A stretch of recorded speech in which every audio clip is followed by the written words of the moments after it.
What kind of helmet does a ranger wear in space? No horizons. Fresh and buds now. Fresh and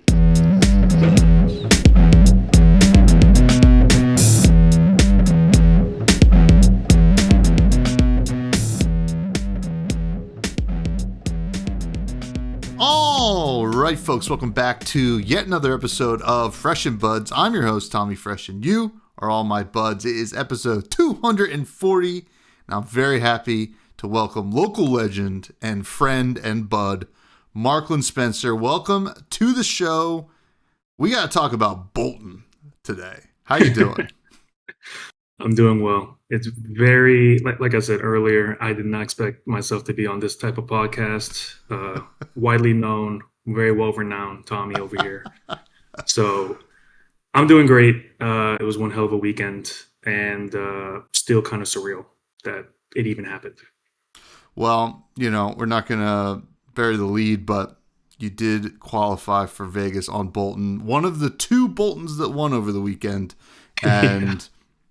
We'll be talking about Boltyn. We also lost another hero in CC, Verdance, and we'll be talking about that as well. You know, gone but not forgotten.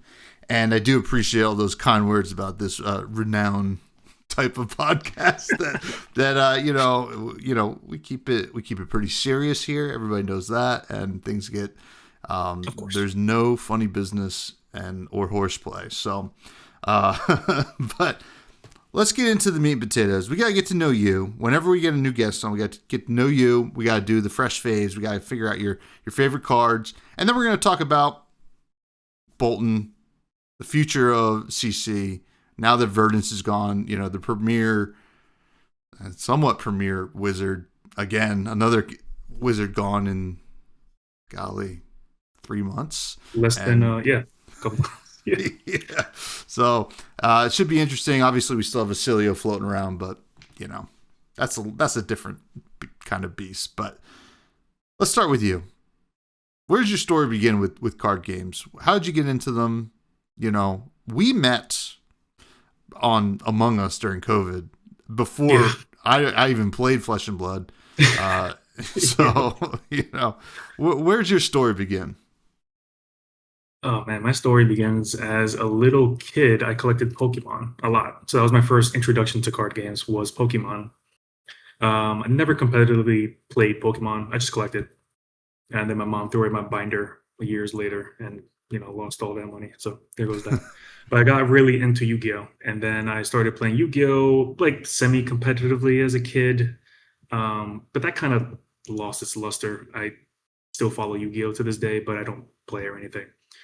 And then Flesh and Blood came 6 years ago now, and Gary introduced me to Flesh and Blood when it first came out. And so I played it, and I thought it sucked. And so I quit. And then 3 years later, Miss Vale comes out, or 4 years at this point, I don't know. Miss Vale comes out, and Gary says, hey, come play some Flesh and Blood again. And then I fell in love with the game, and then the rest is history. I started with Victor was my first armory deck, or I guess it was armory deck at the time. Got the deck out of the box, started playing him, and then Gary mentioned, hey, there's actually this guy who's a light hero. He has a cool mechanic. His name's Boltyn. You should try it out. And so I started playing with him, and I said, this hero sucks. Why would anybody play it?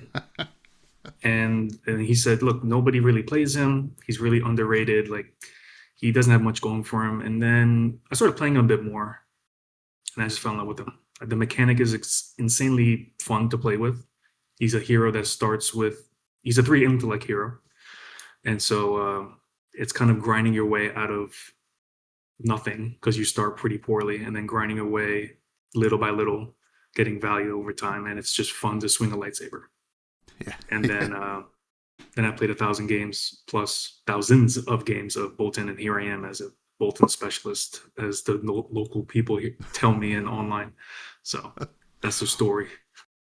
Well, listen, I mean, if you're putting that many games into Boltyn, you're no doubt a specialist. Now, it is funny that when Gary got into it, you know, Gary and I got into it around the same time, And for those who don't know, Gary is that's Mr. Viz, and everybody knows who Mr. Viz is.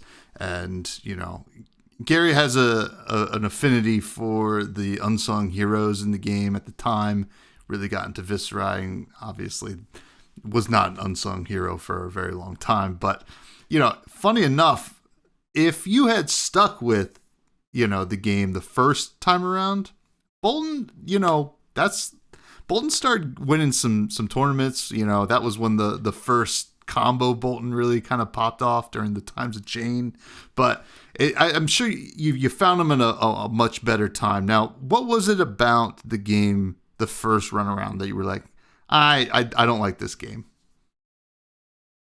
I'll be honest, I don't remember because it was such a long time ago. The game just came out. I guess it was just too complicated for my brain at the time. It was just too much going on. There was armor, like the setup, everything about it. I guess it was just, it's too complex at the time, I think. And I didn't want to put effort into learning it, like at all. So I got the cards for Oldhim. I actually love Oldhim. I like Guardian in general, but I love Ice. So I started with Oldhim for about a month, and then I quit. So after that, I was like, I'm not going to try it. And then, like I said, a couple years later, I came back to it with Mistveil. Awful time to play, by the way, with New, Enigma, and Zen, like just Boltyn killers. So like had to grind my way of learning that curve. But just the game itself, when it was just plain and simple Flesh and Blood, when it first came out, didn't intrigue me. But I guess as the game developed, that's when I saw the real true colors of it, and I learned to love the game. Well, yeah, I mean, you mentioned you played Yu-Gi-Oh! and still somewhat follow it, but don't play it. I mean, Mistveil, I would say, the explosiveness of that format could probably be related to a game like Yu-Gi-Oh! As far as I know from Yu-Gi-Oh! I haven't played a single game of that in 20 years? Don't try. But don't look at it. Yeah. It's not for me, but you know what? Different strokes for different folks. But I do love that you, without a doubt, just like dove right in with Boltyn, right? Like clearly you have an approach to Flesh and Blood. You say you put in thousands of games on Boltyn, right? You hop on Talishar and you grind, right? What is that? How you try to approach every game, everything that you could be competitive in, or is this just exclusive to Flesh and Blood? No, I think that's because I'm so involved with Flesh and Blood. That is my approach overall to Flesh and Blood. As I've grown with the game, the approach has always been to me to learn everything about the game, because that's the only way you can be good at a card game, is to understand everything. The great thing about Flesh and Blood is that you need to know exactly what your opponent is doing more than what you're doing. Mm-hmm. So that is what I learned very quickly, is that you can't tunnel vision on what you want to do, because your opponent is sitting there and they will be doing stuff to ruin what you want to do. So it just depends on how you approach that.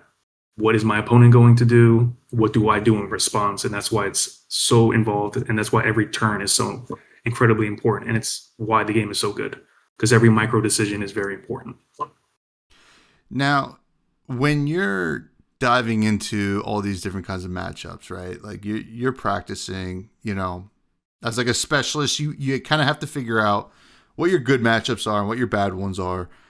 Like anybody playing any deck, but like, what's the discovery process for you as you're going through, and if you're just hopping on Talishar, you might not see a Riptide ever, right? Like there's just a possibility, and when you first experience a newer hero to you, how do you kind of take in that information so that you can kind of understand what they're trying to do and what you're trying to accomplish against them?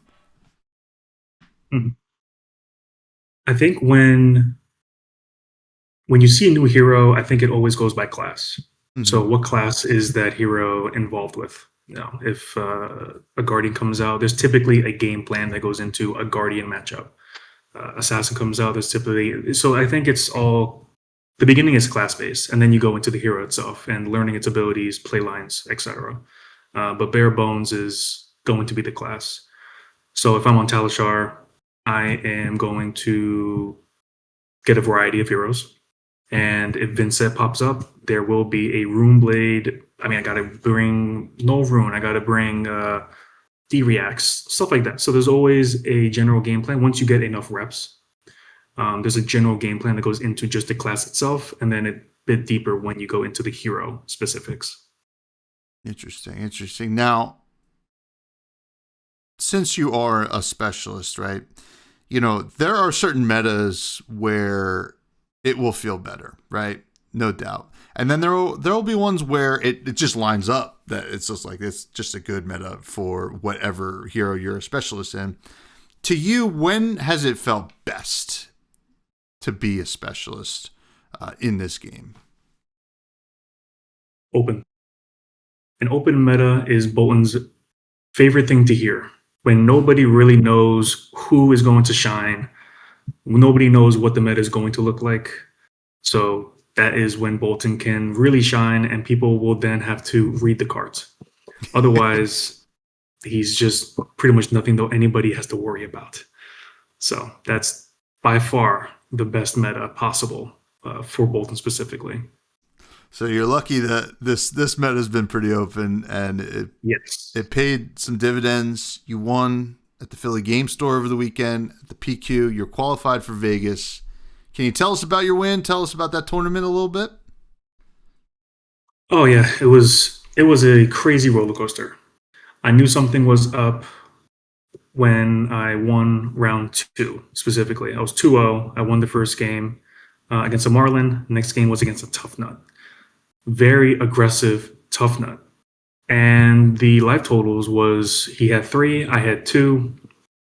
We clashed the turn before, and he revealed a Stampede. Rampage Stampede. The card when Reckless you play Stampede. Reckless Stampede.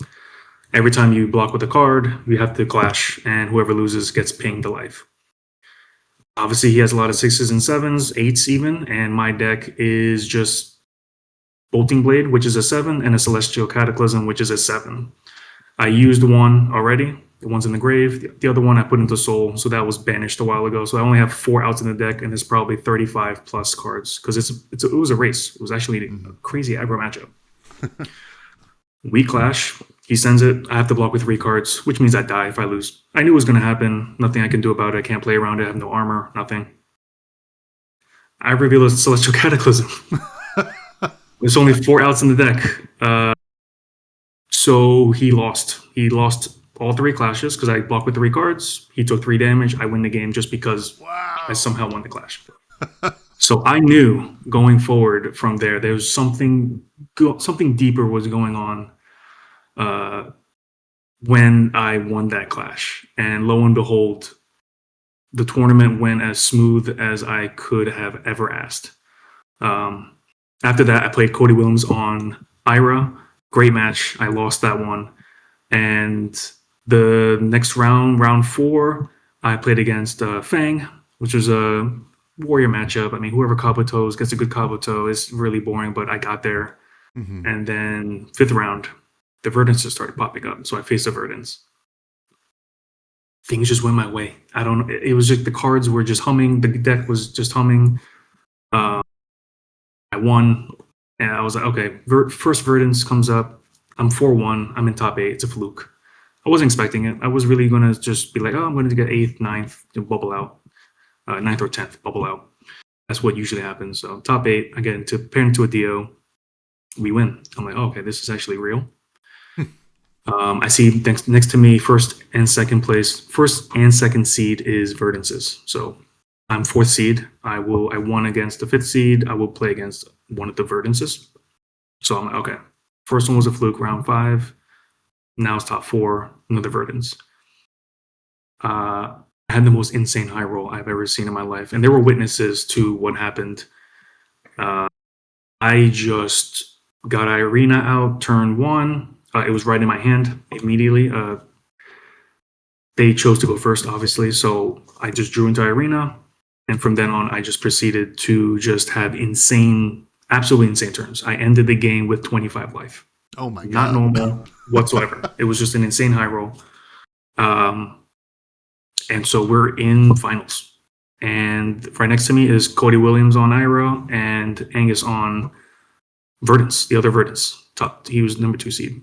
So I'm like, okay, I would prefer to fight Ira, I think. Verdance is like, I'm just traumatized off of Verdance. It's a really bad matchup overall. I got a fluke, amazing high roll, and that's never going to happen again. Verdance wins, and now we're going back to a Verdance. So 3 Verdances. Finals of the Verdance, and we just eked it out. It was a very close game. Tried to get my health total high. I ended at 10 life. I was able to keep the pressure on. It was just a good back and forth. It was a hell of a game.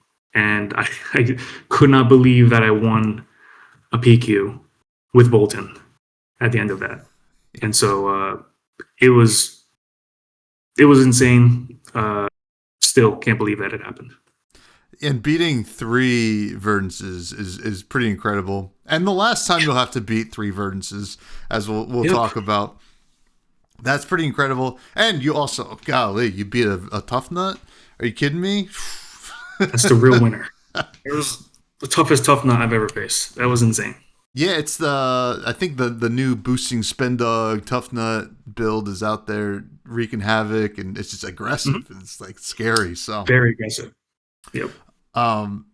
Pretty impressive. Happy you won. Obviously, I know, and a lot of people know that the Jersey, Philly area has some really stiff competition always at these PQs. So, it's no small thing to kind of get there around here, and especially on a hero like Boltyn. So really cool to hear. And as soon as Gary let me know, I was like, got to get Marklin on and talk about it, because that's awesome. Now, let's talk about some of your favorite cards in the game. I have a feeling I'll know a few of these answers, but we're going to ask them anyway. The first one, of course, is, who's your favorite hero? I think I would have to say Boltyn. Makes sense. What about your favorite weapon? Look, swinging a lightsaber is just too cool. So Raiden, it just has to be Raiden. It costs 0. It's like, it does cost 0. It's amazing. Can't go wrong with that. And your favorite equipment? That's actually a tough one, because I know a lot of people hate Soulbound Resolve, which is a chess piece for Boltyn. Mm-hmm. I really found to love that card a lot. I love the art, and I just love the application of preventing a damage. You have to be very, deliberate with how you use the chess piece, which I feel like is very cool in a way. But I think I would say my favorite equipment, I think it's got to be Helm of Halo's Grace. It's a very good helmet for Boltyn in general. Mm-hmm. Warband of Bologna is a close second. That card has gotten me out of a lot of situations.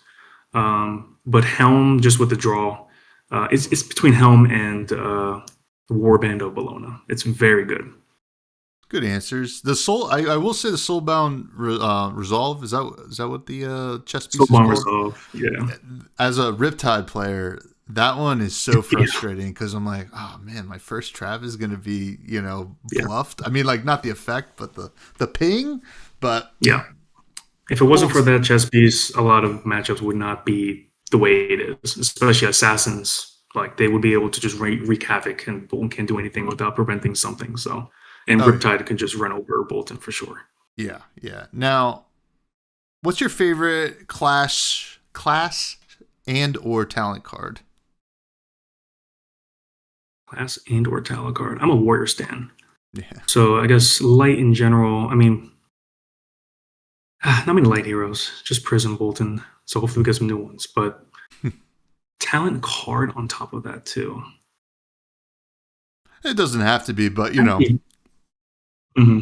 It could be one or the other, or both.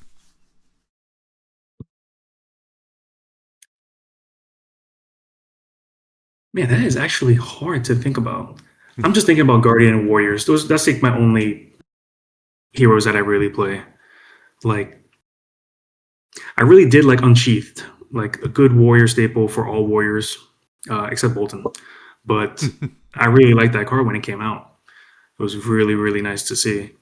Yeah, I'm gonna go with Unsheathed. That was like a really when that card came out, I was very happy to see Raiden get some potential ish going there, pumping it a little bit. But after using it, it just wasn't the best for him. Yeah. It Raiden feels like it wants to go last, and Unsheathed wants your attack to be first. So I get that, but it is really cool, and it's just like it's a certified staple. Now, what's your favorite generic card and bonus points if it blocks for 2? Oh, it does not block for 2, but it is Command and Conquer. Command and Conquer won me 3 games over the weekend, for sure. I mean, it's iconic for a reason, right? Yes. Yeah. Too strong. It's a too strong of a card. Yeah. I mean, it's definitely good. I mean, I do like it. Yeah. Although I feel like people are really packing the overcrowded these days. And you're just like, oh. True. That's very true. Now, what's your favorite token? I know Boltyn makes a few good ones. Courage. Always courage. If it wasn't for a courage token, I don't even know where this hero would be. Yeah. I mean, courage is awesome. And nobody makes it work better than Boltyn, I would say, which is cool. Now, sure. In the world of Wraith, what class and talent do you think you would be? Or would you want to be?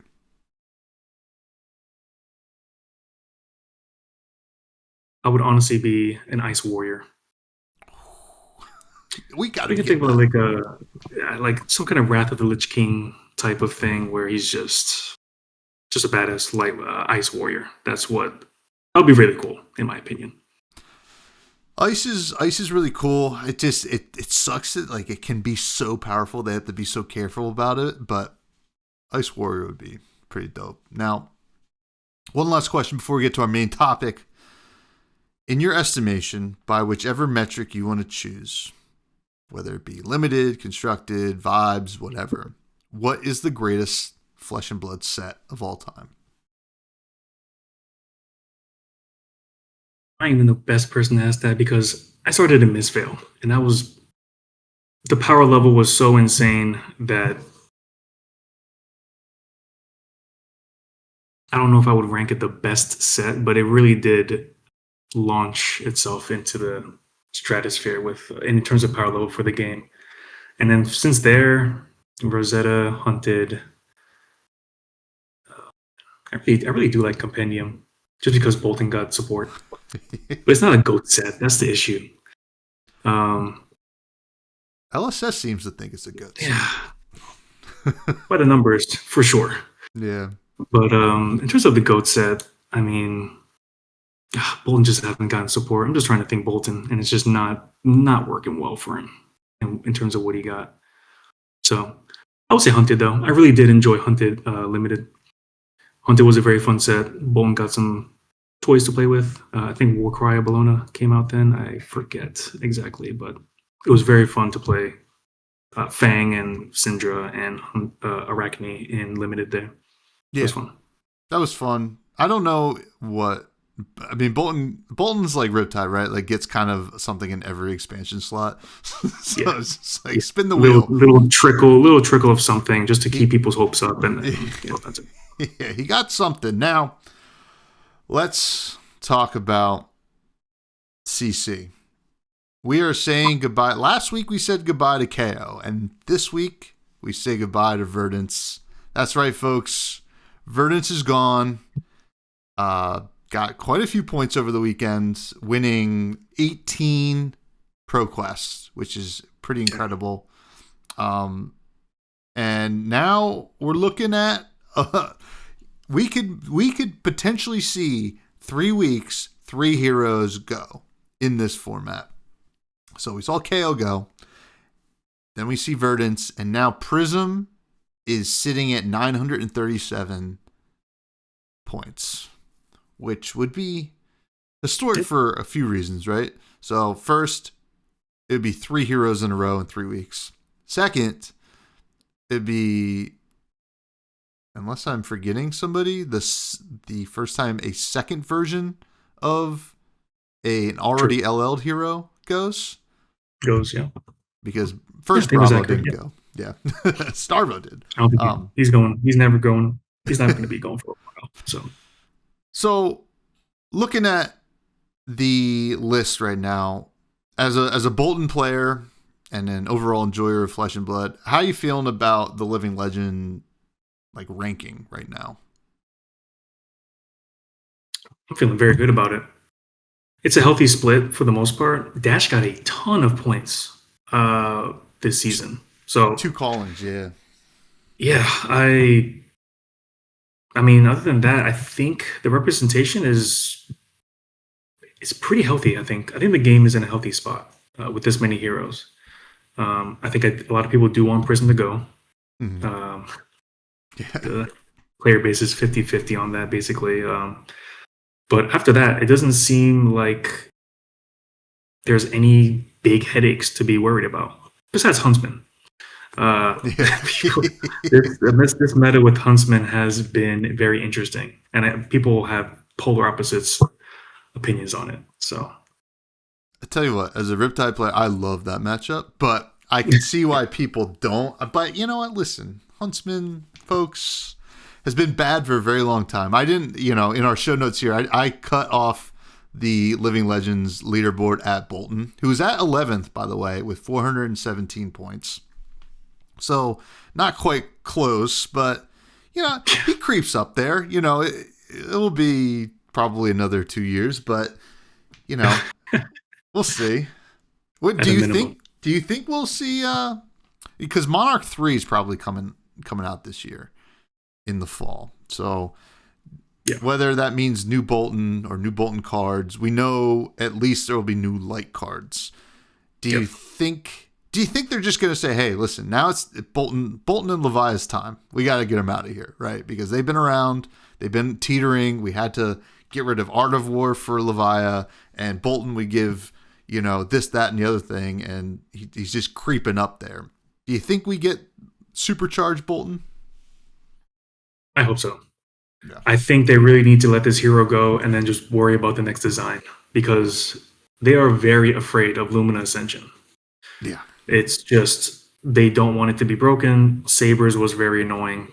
That was a very, people didn't like that combo. And LSS has flat out said they don't want that to happen. So the card itself is too good, and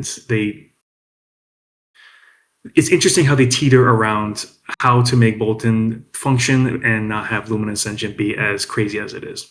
But I hope in Monarch 3 they just say, Boltyn, here's all the tools you need to get out of here, and then we will all be at peace. Yeah. It's just going to be like something that says, it just says, you've charged this turn. You didn't even have to put anything in Soul. You're no longer an IP3 hero, and you're just really good now. But a quick reading of the points here. You got Prism in first at 937. So Prism could very easily go this upcoming weekend. Phi crept up to 849. Still a ways to wait. Probably will get there, but, not this season. Dash.io is at 809, but 2 of those, or 200, or I don't know, 140 of those wins. Mm-hmm. Or 140 of the points were from callings. Syndra creeping up there at 806. So that's all the ones within the 200 point range. And then Bravo, I guess, won a PQ over the weekend. That's cool. Still at 776. Kasai's getting a nice chunk. Arachne Marionette is getting a decent chunk as well. And then Arachne Huntsman did get like 140 points over the past couple weeks. So we're seeing some interesting stuff here, and the split for this past weekend was like 15% of the wins were Verdance, makes sense, but like right behind her was Arachne Marionette, which is not surprising either, and then followed by Dash.io. So those were the big 3. I guess 4 would be Arachne Huntsman. So with Verdance gone, the question is, do any of these decks get worse? Do any of these decks get better in your estimation? Verdance was gatekeeping a couple heroes. Now that Verdance gone, I mean, we're going to have a slower meta. Guardian will be very good. I think Victor will actually see a rise in popularity. Other than that, I think Gravy might just come out and just start fatiguing people, like 3 Remembrance back in the old send a bunch of boats type of thing. Gravy can see some popularity come back. In terms of Warriors, Assassin is just too good. Like Mario is very strong. Huntsman is becoming extremely popular. So it would be very interesting to see how the meta shapes up now that everybody knows that Verdance is officially gone. You know, it's kind of interesting to me, and you brought it up in your little tournament report, was this aggressive version of Tough Nut, right? Because if everybody's on like fatigue Guardian stuff, I could see like a deck like Tough Nut actually doing some serious stuff. Same with KO Underhanded Cheat, Medax Rhinar. You know, these they will feed on that, but there's always going to be heroes like, I would say, the Warriors like Kasai and Boltyn and Fang that will also feed on some of those heroes. So it might become like this broad triangle meta that is very hard to figure out because it still feels open. And I think what we'll see, to be honest, Marklin, if I was a betting man, which I am, I've played a decent amount of Boltyn, or not Boltyn. I've played some Boltyn. I've played a decent amount of Brute in my day. I would say that there's going to be a lot of reliance on Huntsman because it's just it rewards the best play, I would say, for a lot of these players. So it's interesting. Yeah. Now, let's talk about Boltyn though, because this could be a moment for Boltyn. I think there have been some murmurs. You know, I know Yuki and Ellie have talked about Boltyn kind of being right there. Obviously, you're a specialist. You know Boltyn in and out. He's gotten so many tools over the years. I already hinted at the amount of expansion slots. Do you think we've hit a critical mass of those expansion slots, and maybe we just need to actually see them bust through the gates with something different, or is he just like really solid right now? That's a tough one. I think he is solid right now, but it's interesting just because I think it's good for specialists in this open meta. If a new player picks up Boltyn, they're not going to have a good time. That's the issue. So critical mass, probably not. He still needs tools to really function and be consistent. He's just more consistent as he was before. Each tool that he gets into the toolbox, he's just a little bit more consistent, a little bit more powerful, but he's just not there to really hit the top tiers. It is funny. It's like here's a percentage point every set, you know. Yeah. It's like, well, I still have a C+. I would like a B, but exactly.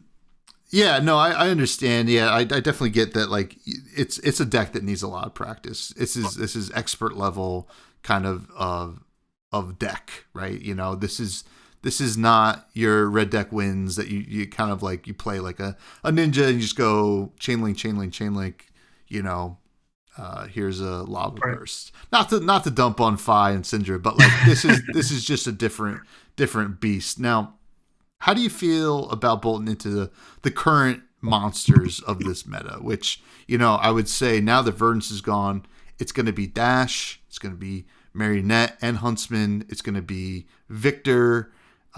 Prism for maybe a week or two, Acilio. You know, these are the big players. I think he's in a very good spot.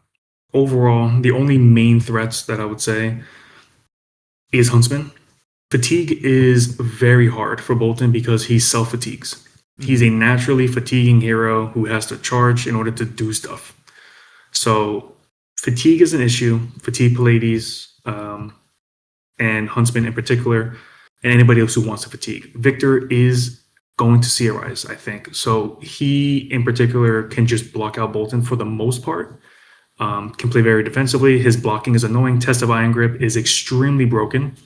So just those block cards not able to buff or use Boltyn's ability to continue chain links and etc. It's going to be tough in terms of those matchups. But overall, I think Boltyn is in a good spot. So, with that being the concern, are we reverting back to Saber's, plan in the sideboard for the fatigue matchup? Is that something that you're looking at? I personally am not. I am not a Sabers enjoyer. I know there's people out there who do love Sabers, want to make it viable and whatnot, but we've come at a certain time now in Flesh and Blood where there's just too much disruption. Mm-hmm. You will not get that perfect turn as easily as you think, especially against people of higher caliber. They will know what the game plan is as soon as they see 2 weapon slots. Mm-hmm. They know what to expect. At least with one weapon slot, you can see if, maybe it's Decimator Boltyn, maybe it's Raiden. Mm-hmm. But there's nothing really going on for Sabers, and over time they try to kill Sabers overall with certain bannings. So Sabers is fun. It's just Fab has come to a point where there's just too much disruption, too much thinking, that you can't just do the game plan that you want to do easily. Yeah. Everybody is being a little bit more reactive rather than pro. I mean, I guess there's some proactiveness there, but people are ready for it, the top tier player. But so the question is then, what's the plan into fatigue? Is it stacking Luminas? Is it, where do you push through if you feel like you can get fatigued so much? Just by how that hero works and the charge mechanic. Remembrance is one hell of a card. Yeah. And it is, unfortunately, it's a mandatory in this meta. Game plan into fatigue, like I said, Boltyn self fatigues, but you really need to get some really big via the Vanguard turns. That's it. You're setting up, you're hoping Huntsman doesn't hit your V, you're hoping he doesn't hit Lumina Ascension. Boltyn specifically needs Lumina Ascension, but not for that matchup. So if you see a double Lumina turn or even a triple Lumina, you can't do it. You will mill yourself out a ton of cards. You just can't do it. True. And you won't have enough damage to push through. So it's very annoying, but the macro plan is you need deck damage, and you need to just slowly teeter on how much damage you're presenting each turn. And then you have to build up into a massive V turn, get the tempo, and just hope you can just ride it from there. And then at the very end, you have to Remembrance back at least 1 or 2 via the Vanguards, if you still have them in the deck. Mm-hmm. You're not really going for Lumina turns against fatigue. So if it lines up, it lines up, but not 2, not 3, maybe 1 every other turn. If you get a Lumina, you just can't mill yourself quickly. So it's very annoying, a very annoying macro plan, but it's doable. It just sucks going through it. That's the thing. Not as fun. It's not fun. Yeah, which, that's what the fatigue players want. So, you just got to play their game, unfortunately. Now, looking at Yokohama and beyond, right, we have a Pro Tour coming up.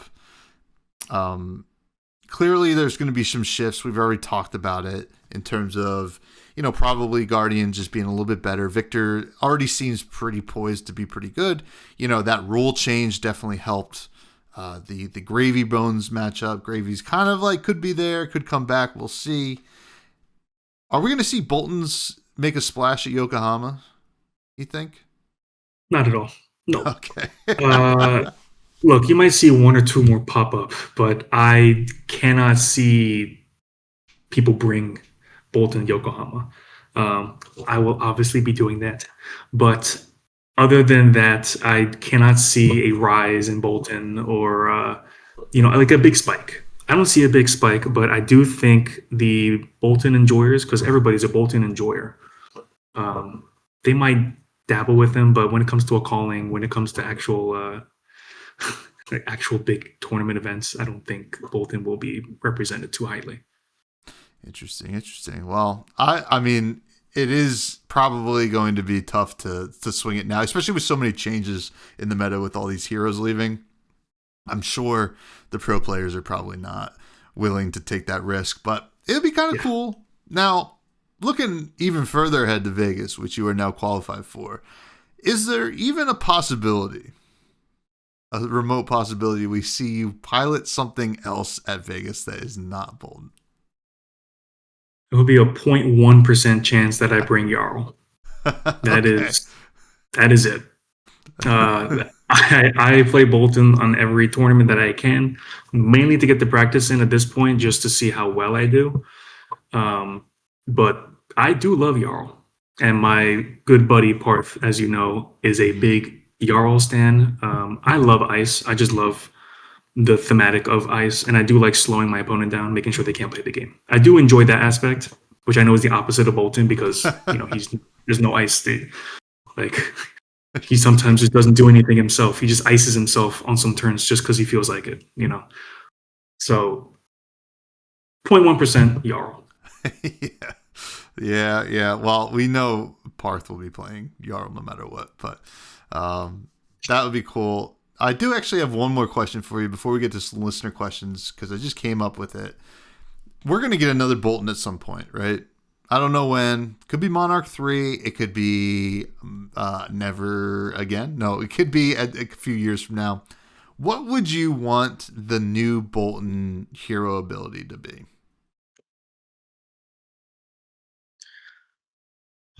I never really thought about that, because his hero text right now is very broken.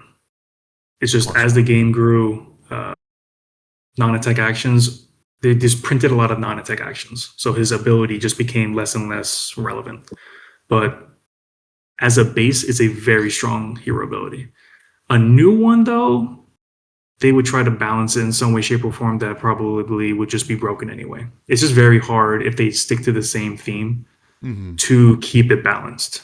Because right now he's really not balanced, just that the cards that is in his card pool are so bad that it makes his hero ability not feel as overwhelming. But really, it is a good hero ability. So I have no idea. I'll have to think more on that maybe the next time on what exactly the hero ability a new one would even remotely be like, because I couldn't even imagine. Well, when you win Vegas, we'll have you back on, and we'll revisit. It is hard to say because we've only ever had one Light Warrior. The charge mechanic is inherently not so good, and his current ability hinges on charge mechanic being better. So it will be interesting how they approach that hero going forward. Now, let's get to some listener questions. These have been submitted by the Buds in the Buds Discord, and I'm going to ask them right now. It's all free for anybody to join. If anybody's interested, it's in the show notes below. The first one comes from Darth Prentice, aka Greg, who says, I abandoned Boltyn a year or two ago to focus on Rhinar/Huntsman, and then picked up Fang along the way. Give me the elevator pitch for coming back to the light. Also, is Lumina Saber combo still a thing, or is Raiden the only viable option? I think we kind of went over that part, but what's your elevator pitch? Yeah, we did kind of go over the Saber combo. Look, I'm not going to say don't do it. You can do whatever you want. It's just not going to be good in this meta. Elevator pitch to bring back people to Boltyn. Man, he's just not good. He is... I'm sold. Man, if you want to swing a lightsaber, if you want to go wide, if you want a more complex hero that has more thinking, that will rack your brain, if you want to brick more than ever, and just lose because you draw into 4 bannerets, you should try Boltyn. I think he will be very well suited for your needs. If you do enjoy bricking, if you enjoy light, if you enjoy swinging a lightsaber. I think that's the biggest thing to come back to it. If you enjoy thematic light, try him out. He feels good now. His card pool needs some work, but you can make him work. It's just going to take some time. Listen, it's a challenge. It's a challenge. You got to be ready for the challenge, which I appreciate. Now, Mr. Viz, a.k.a. Gary, the catalyst for this podcast today, asked, what advice do you have for players learning a hero that others consider not worth their time? Well, what a nice question to follow up the other ones. And how many games do you think it really takes to master a hero? Interesting. For the first question, I would say any new players that are learning a hero, you need to know all heroes. Every hero in this game is worth your time. That is a big takeaway that I learned very quick. You need to know your opponent's hero more than you know yours. So I would say give every hero time, and you need to learn exactly their, like I said, play lines, what they're trying to do, what is their macro plan, what are they trying to do into you, and then you can worry about what you and your game plan is. And how many games does it take to really master a hero? Oh boy, that's hundreds of games. I would say for anybody who is trying to master your hero, you need to play against every hero at least 50 times, lose to them as much as possible, and just learn what they're doing. I think being a specialist, quote unquote, in this game is really understanding all other heroes and then seeing how your hero can meld into that pot and see what sticks out, what you can take advantage of, etc. So it's more on the onus of you to know the other heroes compared to what your hero is doing on a turn-to-turn basis. That's a good answer. That's a good answer. How many games of Boltyn do you have? Do you know? I don't off the top of my head. My deck list on February is the most played Boltyn list, so that has about 2,700 or something. I forget. But that's on Talishar. I mean, I played a bunch of Talishar games, and I also have alt deck lists that have hundreds of games on it as well. So I would say at this point, probably over 3,000 games of Boltyn, because I've done a lot of playtesting with him over the years. Yeah, it's a lot. It's definitely a lot for one human being to go through. Listen, somebody's got to do it. True. Next question comes from Matt Av, who asked, what drew you to Boltyn as a hero initially? Was it the mechanics, the flavor, or something else entirely? It was the mechanic. I really enjoyed the charge mechanic. And then the second was swinging Raiden. That is just the sickest looking weapon in the game. That's why I have a gold foil of it. That's why I just literally love everything about Boltyn in general. He is thematically amazing, but the charge mechanic itself just makes you an IP3 hero. And you're kind of like an underdog just to start the game at the base level. So I really enjoyed that because you're just climbing your way, like I said earlier, as value goes turn by turn. You're really building up to this explosive turn where you really just have, quote unquote, like an ascended type of turn where you just go crazy and everybody goes crazy because everybody loves a good big Boltyn turn. They love what they see every time. Nobody says that they don't like a Via the Vanguard turn or a Lumina, a double Lumina. It doesn't matter what it is. They just think it's really cool what he's doing. And that's enough for me. I think that's fair. I think that's fair. There's certainly people out there on the receiving end of it that don't love it. But at the end of the day, they're probably like, that was kind of cool. And then finally, Party asks, how do you feel when your opponent says no blocks on a Lumina turn? And then also, please explain why Lumina Ascension is so powerful. Best feeling in the world. One tip for everybody out there is block Lumina turns. Like, you just have to do it. That's the power turn, and just block it out. It is very freeing when they say no blocks. What sucks is when you flip a generic and so it doesn't go to soul and you don't gain a life. But other than that, it is a very nice feeling. And Lumen Ascension is so powerful just because it enables the game plan of Boltyn it accelerates the game plan of Boltyn. Mm-hmm. You do damage, you gain life, which is always a nice cherry on top, and you build soul. The biggest thing is when you have Spirit of Irina out, it's the best item for him by far, is making Lumina instant speed. It is just a different ball game when that item is out on the field. That's when the turns go crazy with Lumina Ascension. You can do some really crazy play lines with Lumina. Gaining an action point, your opponent now has to react at reaction speed, which is way different than having a face-up Lumina Ascension without the Spirit of Irina.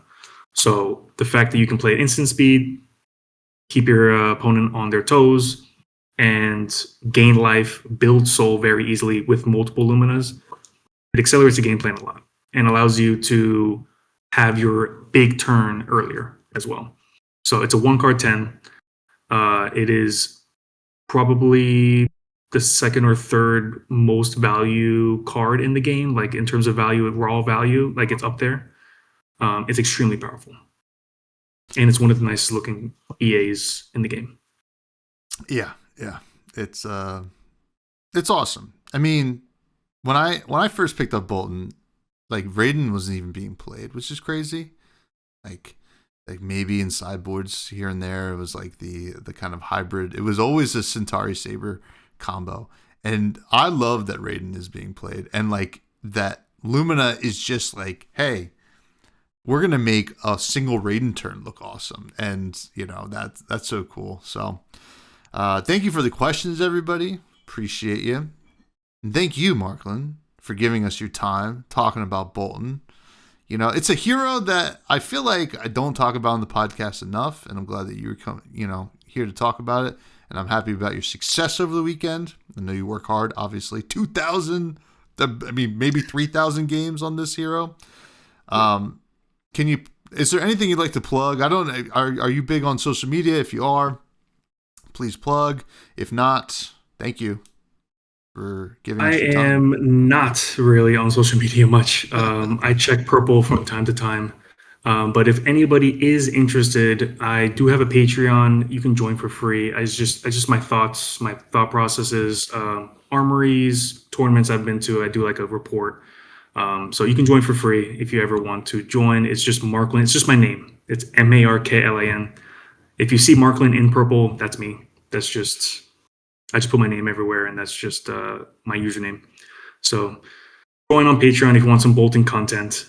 Other than that, you can see me around in Discord or any of the tournaments coming up. If you see a Boltyn, it's probably me or one of the other specialists. So, yeah, and Mark, you're in the Buzz Discord too. So if anybody has, shoot him a question.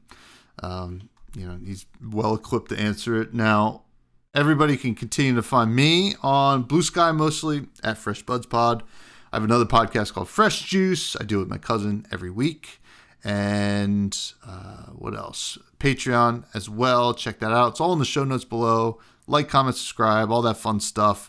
And it's not this week, but next week I'll be at PAX East in Boston. So if anybody's there, say hi. I'll probably swing by the Learn to Play Flesh and Blood booth, to pretend like I don't know how to play and beat the instructor. No, I'm kidding. I think I know the people doing it. But yeah, check it all out. Thank you. Appreciate you all. Now, Marklin, at the end of every show, I like to talk about food before we sign off. What is some food you want to shout out, talk about? What are you thinking about? If you are ever in the Philadelphia area, you need to get Han Dynasty. Okay, that's the best Asian food you're going to get. I love it. My favorite spot to go to. Other than that, I get a lot of Angelo's pizza. So get some pizza around here if you're ever in the area. It's amazing. Angelo's is the GOAT. Awesome. Well, I guess we'll have to have another Worlds in Philly so people can go to Han Dynasty and Angelo's. But with that, We don't have time for Charmer, but I'm sure we'll get to him at some point. Thank you all. Thank you, Marklin. Everybody, stay fresh.